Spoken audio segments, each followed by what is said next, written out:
फकिराग्रामनि जामिया उन्मे हाबिबा फकिराग्राम बानात माद्रासायाव गोदान फरायसुलिफोरखौ बरायनाय हाबाफारि जालाङो।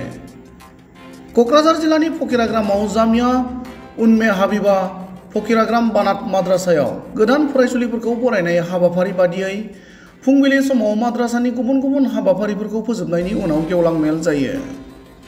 जामिया उन्मे हाबिबा फकिराग्राम बानात माद्रासा सामलाय आफादनि आफादगिरि तजानमेल हक मण्डलनि सामलायनाय गेवलां मेलाव लेङाइ आफादगिरि जालालुद्दिन आहमेद गाहाय नेहाथारि शहीदुल इस्लामजों लोगोसे कक्राझार जिल्ला आफादनि गाहाय नेहाथारि जाकिर हुसेन, माद्रासानि फोरोंगिरिफोर आरो गोबां मानगोनां सुबुङा बाहागो लायो। गेवलां मेलनि गेजेरजों जामिया उन्मे हाबिबा फकिराग्राम बानात माद्रासानि सा 54 गोदान फरायसुलिफोरखौ बरायनाय जायो।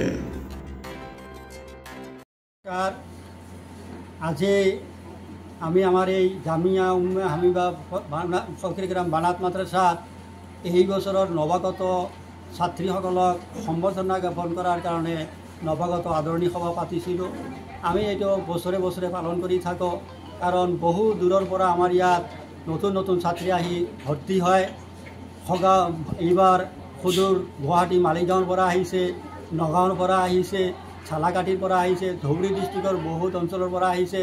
গতিকে এইবিলাক ছাত্ৰী নতুনকৈ মাদ্ৰাসাত আহি ভৰ্তি হোৱাৰ পাছত মাদ্ৰাসাৰ নিয়ম নীতি, মাদ্ৰাসাৰ অনুশাসন প্ৰশাসন এইবিলাক হয়তো একো গম নাপায়।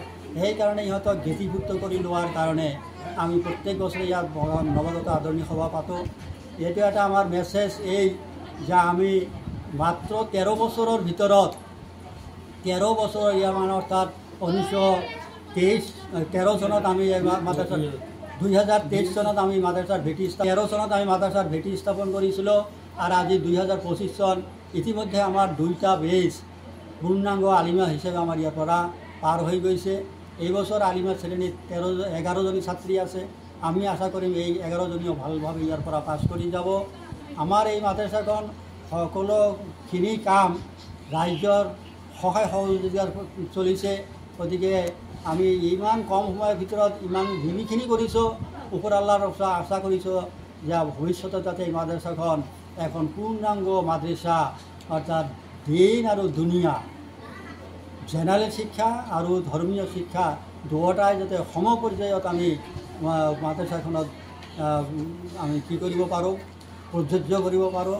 আমাৰ ছাত্ৰ ছাত্ৰীয়ে যাতে আমাৰ জেনেৰেল শিক্ষা আৰু হাদিছ কোৰাণৰ শিক্ষাত সম পৰ্যায়ে আমাৰ আগবাঢ়ি যাব পাৰে, তাৰে আমি কামনা কৰিছোঁ। আজি আমাৰ এই মাদ্ৰাসাখনত আৰু এটা বিভাগ আছে, টেইলাৰিং কাৰিকৰী বিভাগ। এই কাৰিকৰী বিভাগত আমাৰ এজনী মিষ্ট্ৰেছো আছে। তেখেতে আমাৰ ছাত্ৰীসকলক কাৰিকৰী অৰ্থাৎ চিলাই কাম শিকায়। এজনী জেনেৰেল শিক্ষয়িত্ৰী আছে, সি আমালোকৰ ছাত্ৰীসকলক জেনেৰেল শিক্ষা শিকায়।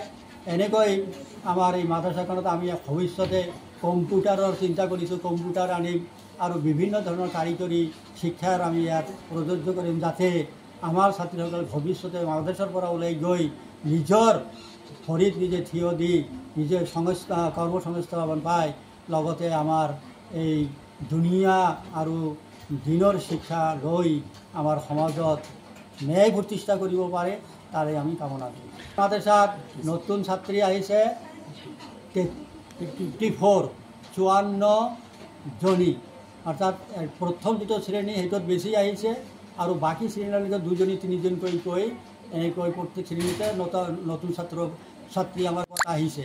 কাৰণ বেলেগ মাদ্ৰাসাত পঢ়ি থকা অৱস্থাত যেতিয়া আমাৰ মাদ্ৰাসাৰ সুনাম শুনে সিহঁতে, তেতিয়া সেইখন মাদ্ৰাসা এৰি বেলেগ আপাৰ ক্লাছতো আহি ছাত্ৰী এডমিশ্যন হোৱা আমাৰ ইয়াত আছে। যোৱা বছৰ আমাৰ মাত্ৰ 4জনী আছিল। এইবাৰ নতুনকৈ ইয়াত 7জনী ছাত্ৰী আহি ভৰ্তি হৈছে। আমাৰ শেষ খেলাৰ যিটো দাউৰা হাদিছ বুলি কয়, বোকা শৈশৱৰ হাদিছ ক্লাছ, এইটোত আমাৰ ৰানিং 4জনী ছাত্ৰী মাত্ৰ আছিল, বাকী 7জনী ছাত্ৰী আমাৰ বাহিৰৰ পৰা আহিছে।